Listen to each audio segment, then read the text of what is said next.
Mr. Harper, thanks for doing the overtime segment here on Off the Record. I want to follow up on the answer you gave to the last question on the first part, which was signing the no tax pledge. As you know, in the Democratic mantra, that's a huge no-no, because if you sign a no tax pledge, who knows what's going to happen down the road when you might have to reverse that pledge. Are you not buying that argument at all?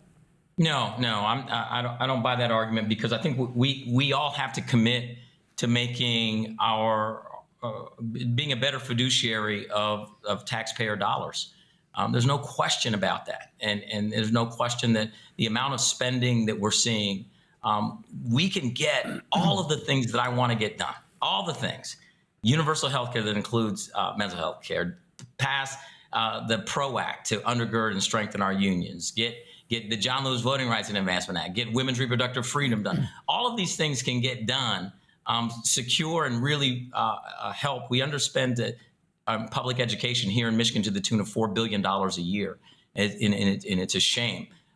We can get these things done. You were talking in the earlier segment before I came on about Governor Whitmer's commitment to pre-K education. We know that's one of the best investments we can make. It pays us back $8 for every dollar we spend early childhood education and pre-K.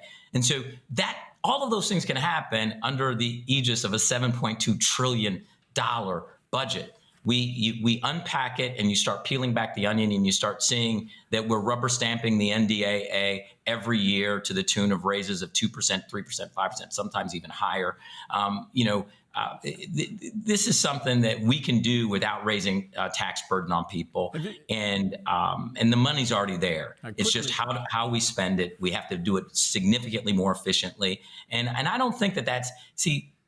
I think that there's a push out there saying that Democrats just want to tax and spend. It's not true. I'm a small business owner. I understand what it means to make sure that you're really watching what you're spending, what you're not spending. And that I'm very much a very solid Democrat who has carried water for the Democratic Party for the last 25 years. But I think the mantra, remember, if you look historically, it was actually the Democratic presidents that were able to balance our budget. So we as Dems can do, and we must do a much better job with the taxpayer dollars, and we don't need to raise taxes. Mr. Harper, you talked a lot about the uncommitted vote and appealing to those folks, and that you think you might have a better position there in the general election. What about folks, in outstate Michigan? Let's say Traverse City, an area with a fairly sizable Democratic base. What's your message to voters in that part of the state about why you're a better candidate than Elissa Slotkin? Sure. Simply put, I want to fight for folks that feel that they haven't necessarily had voice or agency in the process. I was actually in Traverse City, and I ended up meeting with a group of farmers, and there was one farmer in particular who's a blueberry farmer that she's putting her farm up for sale. And it really was heartbreaking as we were talking, because she felt that she didn't have any representatives that were fighting to protect the small family farms. She felt, there's like 55,000 farms in Michigan. 50,000 of them are small family farms where you have another 4,000 whatever considered big ag. And she truly felt that nobody federally was fighting for the small family farmer. Now, certainly folks talk about, fighting for big ag, but she was like, listen, I need protection. I can't sell my blueberries and compete against folks from Peru bringing their blueberries here. She also said, I need a right to repair my equipment. I've literally leveraged my house for this super expensive equipment that I have, but I don't have a right to repair. And blueberry is not the only thing she's doing. She's doing other things. And so it's what's so amazing to me is that the feeling that no one's fighting for her, that she didn't have voice or agency in the process. And I'm not saying that everybody all the Dems in Traverse City aren't farmers at all. But the simple fact is, do you want a representative who the clear mandate, and my mandate will be to go to the U.S. Senate and fight for folks. That's why we just had a piece out where, I don't know if you've seen it, an ad where people are signing the actual seat that I'm going to sit in the U.S. Senate. I'm bringing all Michiganders with me. And to be quite honest, I don't care if there's an R by your name, a D by your name, or you're an I. I'm going to represent everybody, because that's what my charge is as a U.S. Senator from Michigan. And whether it's rural, whether it's urban, the fights are the same. And also, I just want to say this. We keep talking about how divided we are. I think we're not as divided as we are disconnected, because I was talking to this guy in Midland, and he was basically saying, I'm going to vote for Trump, but I'd like to vote for you after we started talking, blah, blah, blah, blah, blah. And I said, because I just asked him, I said, what do you want? And he listed to me a good, safe place for his kids to go to school, affordable housing, a living wage, health care, blah, blah, blah. But that's the exact same thing a single mom on the east side of Detroit at the corner of Mack and Drexel told me, right? So we fundamentally want the same things. The question is, who's going to fight for the little guy?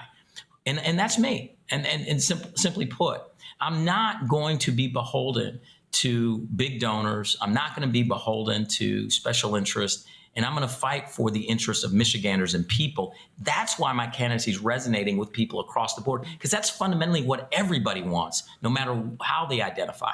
But when you got into this race, I think there was a thought, like, Hill Harper, he's got Hollywood connections. He's going to be able to bring national resources into this race. And if anybody can compete with Alyssa Slotkin's known ability to raise prolific money, it's him. But it just doesn't seem to have happened to the, you're not, as you mentioned in the first segment, she has a significant advantage in resources. Why is that? Why do you think you've not been able to pull together those types of donors?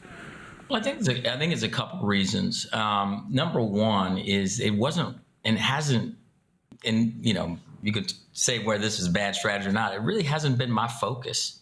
I haven't been focused on sitting in a room 9 or 10 hours a day making phone calls to try to get someone to give me $2,000 or $3,300 max outs and stuff like that. That's just, I've been out there talking to people and meeting voters, and also focusing on my signatures. No one ever talks about this. I turned in my signatures 2.5 months before any other candidate from either party. And we were out in a primarily volunteer-led operation, right? So we were out there actually collecting signatures. I think over the whole course of time, collected like 35,000 signatures. And then we actually went through them, and a lot of them started falling off. And a lot of them started falling off because of this. And watch this. And this actually got my attention, and I started doing more, really focusing on this. So many of the signatures started falling off because of mismatched addresses, particularly in zip codes where it's the lowest income, like people at or below an already low poverty line. And you start to realize, wow, these folks aren't even getting their voter information. And so we look at voter turnout in these communities, and we start saying, oh, is it voter apathy among poor Black communities? And actually, there's a systemic problem.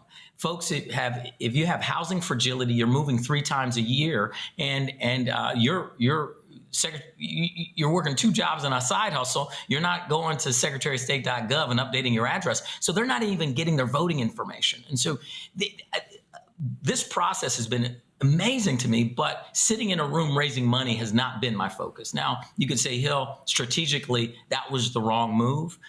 You shouldn't be out there meeting voters and going on blocks and knocking doors and talking to people. But I feel differently about our democracy, and I trust our people. I trust people will recognize the work and in the community work, and the fact that I want to represent everybody.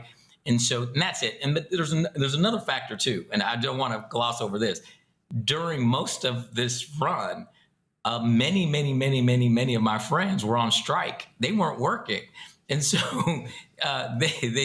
when people aren't working, they're not necessarily apt to write donation checks to political campaigns. In fact, I talked to a friend last night who's a good friend, and he still hasn't worked. There's a lot of people in the entertainment industry have not worked for over a year, and that's it. And I'll say one thing that did hurt my heart. My opponent actually took in a decent amount of money from Hollywood execs that we were actually striking during the strike. And if you want to talk about something that is a scab behavior, something that you should not do, and that is take money from people that a union is striking against. And that was uncovered to me. That was brought to my attention, and I was shocked that happened. And I think it's a shame.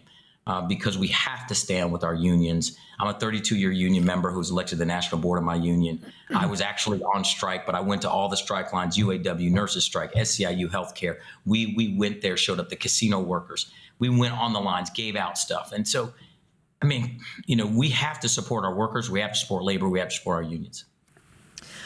You were talking a little bit about going all over the state, talking to voters. A gentleman in Midland who sounds like he's voting for Trump, and also for you. You also were talking about being in Detroit and protesting. He said Trump's not on the he said Trump's not on your August 6th ballot, so I'm going to vote for you. I said, okay, thank you. I'm curious, having all of these conversations. Of course, Donald Trump won Michigan, less than 11,000 votes in 2016. Biden then wins in 2020 by a little more than 150,000. What do you hear from voters about the presidential election in Michigan's general? Who do you think it's going to go to and why? I think Biden, Harris, Harper wins Michigan. I mean, I think that's it. You got to remember, there's straight party voting. You guys know the exact percentage better than me of who is it, like 94% straight party, something like that. And so when you think about who wins Michigan, you have to turn out votes. It's a turnout race. And I think that a lot of Dems, particularly nationally, and this is at least what I heard, were shocked by the disparate turnout in the February primary. So I think we had Dems were about 785,000 that included 110 or 115,000 uncommitted votes. And then you had, I think the R's were somewhere around 1 million, 1.1 million, or whatever that number was. And so that's a pretty significant turnout difference. And so I think there are folks that are nervous. And so the thing that's clear to many people, and this is what I keep hearing all the time, is that our campaign is speaking to groups that the Democratic Party needs to turn out in November. That's what I'm specifically talking about. Is Joe Biden's campaign doing enough in Michigan to help that voter turnout? I think that there's some good people working hard on that. I think, this is just my personal opinion, but this is historic. It's not just Joe Biden's campaign, that the Democratic Party has never spent GOTV money on primaries, which I think is a strategic mistake, because I think the earlier you get people engaged and involved, it rolls over to November. The tendency is to not spend any money on the primary. It's almost like the primary is not happening. And then as soon as the primary is over, September, October, you flood with tens of millions of dollars in ads and, save the country. You got to save the country turnout. And I think that people kind of see through that. And they feel that, and that's why it goes back to our point about the debate. That's a problem. It's a problem that impacts you not just now, but also in November, because they see the disingenuousness of it and just saying, hey, you're just showing up for my vote and you don't really want to represent me. And so I think, Eddie McDonald is working the Joe Biden campaign here in Michigan. He's fantastic.